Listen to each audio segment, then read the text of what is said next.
கர்த்தரை தெய்வமாக கொண்டோ இதுவரையில் வெட்கப்பட்டதில்லை.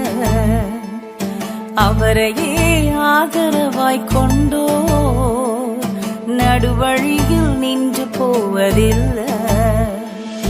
வேண்டும் போதெல்லாம் என் பதிலானாரே வாழ்க்கை முழுவதும்